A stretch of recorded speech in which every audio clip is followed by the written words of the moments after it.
Olá, meus amigos, tudo bem? Eu vou estar aqui apresentando uma aplicação de integrais e derivadas na física mecânica. Vocês podem notar, aqueles que estão estudando no ensino médio, ensino fundamental, que quando você estuda a física mecânica, as fórmulas lá vêm prontinha e bonitinha, né? Vem tudo desenvolvido, né? Tudo, tudo são escalares, tudo facinho, né? A nível de ensino superior, no, o que se aprende é a aplicação de integrais e derivadas na questão aí dos parâmetros estudados na física mecânica. Quais são eles? Mais especificamente na cinemática, quais são eles? Aceleração, velocidade e posição, né, que é o espaço. Tudo isso são colocados, esses três parâmetros são colocados em função do tempo. Tudo em função do tempo. Ok. Então tá. Então nós temos o seguinte, que você tem uma aceleração A, né? A aceleração é a taxa de variação da velocidade, né? Você estuda aqui ΔV sobre ΔT, em que o ΔV é V menos V bolinha sobre T menos T bolinha. Velocidade final menos inicial sobre o instante final menos instante inicial, né? Só que a gente pode calcular a velocidade instantânea de qualquer ponto da trajetória. Como? Pegando esse ΔT e fazendo ele tender a zero. Pegar esse ΔT e colocá-lo no menor intervalo de tempo possível. Fazendo o quê? O limite quando ΔT tende a zero. Se você estudar limites lá em cálculo 1, você vai ver que, por definição, né, você vai ter lá uma variável cuja variação tende a zero. O que eu quero dizer? No caso desse tempo aqui, o ΔT vai tender a zero. Daí vai nascer o que? O conceito de aceleração instantânea. Isso daqui é muito usado para acelerações médias. Agora, para aceleração instantânea, você tem aqui a derivada da velocidade sobre a derivada do tempo. dv sobre dt. Né? Então tá. Se eu multiplicar isso daqui cruzado, eu vou ter o seguinte: a vezes dt, dv. dv é igual a dt. dv é igual a dt. E aí o que eu faço? Para eu poder achar a relação entre velocidade e aceleração, né, em função do tempo, para eu achar a função da velocidade em função do tempo, eu tenho que fazer a integral da função aceleração em relação ao tempo. Daqui a gente pode aplicar a integral dos dois lados, certo? De modo que nós temos o seguinte: a integral de dv, v, a integral de adt é at. At mais uma constante, né? Porque é integral indefinida, então tem uma constante envolvida. Mas quem é essa constante? Essa constante é a velocidade inicial, v0. Então, no lugar do c, a gente pode colocar v0, né? Vai ficar at mais v0, que é a mesma coisa que v igual a v0 mais at, né? Nós temos essa fórmula aqui para a velocidade, certo? Velocidade instantânea num movimento uniformemente variado. Quando eu tenho um movimento uniformemente variado, a aceleração é diferente de zero.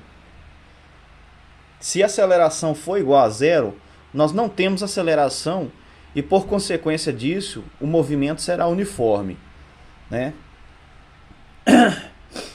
Bom, agora, para poder achar a posição da partícula num determinado instante, o que a gente pode fazer? A gente primeiro tem que lembrar o seguinte, que a posição da partícula está relacionada ao seu deslocamento, que é o ΔS, né? E que nós temos que a velocidade da partícula é ΔS sobre ΔT, certo? Lá na oitava série, na nona série, se tiver o nono ano, vocês aprendem esse arroz com feijão aqui, que a velocidade média é o deslocamento sobre o intervalo de tempo, né? E que lá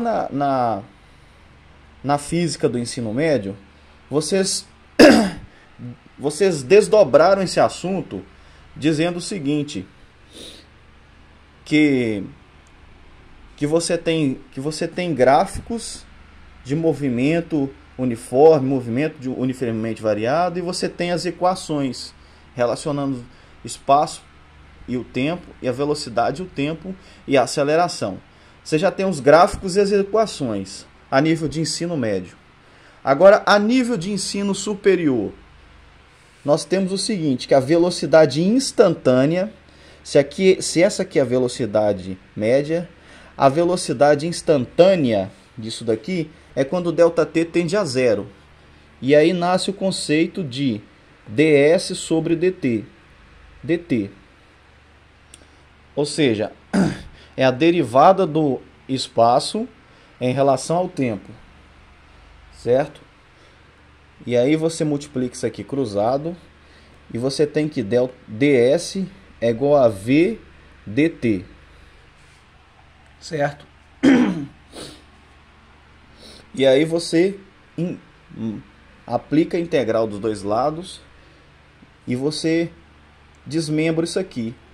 Você desenvolve esses cálculos. A integral de ds, S. A integral de v dt, vt. Certo? Quando a velocidade é constante, você tem o quê? Você integra em relação a t e você acha o vt. Deu vt mais c. Só que quem é esse c aqui? É a posição inicial da partícula. Entendeu? Que é o c é igual a S0. E você tem o seguinte, S é igual a S0 mais VT. Isso aqui é para quando a velocidade ela é constante. Aqui na integral, eu poderia simplesmente pô-la para fora, certo?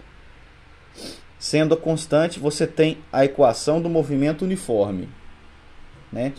Aí o resultado da equação do movimento uniforme para o espaço da partícula, a posição da partícula, será essa daqui. Porém, você pode ter um movimento variado. No caso aqui, um movimento uniformemente variado. Você tem uma aceleração. Então, no lugar do V, você joga essa relação aqui. Você coloca VO mais AT. Porque no caso do movimento uniformemente variado, a velocidade instantânea da partícula depende do tempo. Então, a velocidade não é mais constante. De modo que temos o seguinte: ds é igual a v dt. Né? Aí aplico a integral dos dois lados. Como a velocidade não é constante, você não pode pôr para fora. Você tem que colocar a função dela em relação ao tempo. A função dela, a função de tempo dela, correspondente dela, né, na variável tempo. Então você tem que a integral de ds, S, integral de, quem é meu V? É o VO mais AT. Então, no lugar do V, você coloca VO mais AT, tudo isso dt. E aí você integra essa função aqui dentro. E aí vai ficar o seguinte, o espaço é a integral de VO dt, VOT, certo? Mais a integral de AT dt, no caso a aceleração é constante, então você só mantém ela e integra o TDT. A integral de t dt é t ao quadrado sobre 2. Então vai ser AT ao quadrado sobre 2 mais C. E quem é que é o nosso C? Podemos usar essa relação aqui. C é igual à posição inicial da partícula.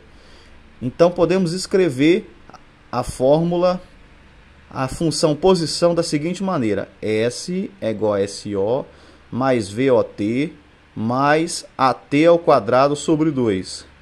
Quem conhece isso daqui? Quem conhece essa fórmula? Levanta a mão. Né? A minha professora chamava isso daqui de fórmula do sorvetão. Para ficar fácil decorar, ela fala, ó, vocês têm que usar a fórmula do sorvetão para poder achar a posição da partícula. Então é isso daí. Então vai ficar assim essas relações, certo? Aí o que acontece? Se você pegar essa função e derivar ela de novo, você vai voltar para cá, certo? E se você pegar essa função e derivar novamente, você vai ter A. Você vai ter aceleração. Então, de maneira resumida, nós temos o seguinte, que vou colocar aqui, aceleração, velocidade e espaço.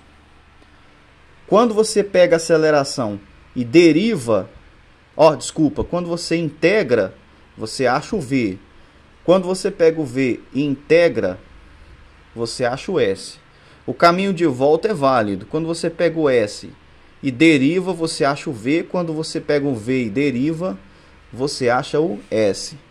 Aqui você deriva e aqui você integra. Então é assim que funciona a aplicação das integrais e derivadas para os conceitos de física, certo? Deixa eu ver e tal. De maneira que nós temos o quê? Que a aceleração é a derivada da velocidade em função do tempo, que é a derivada de segunda ordem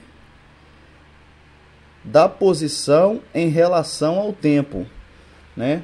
Nós temos também a derivada de segunda ordem. O que é a derivada de segunda ordem?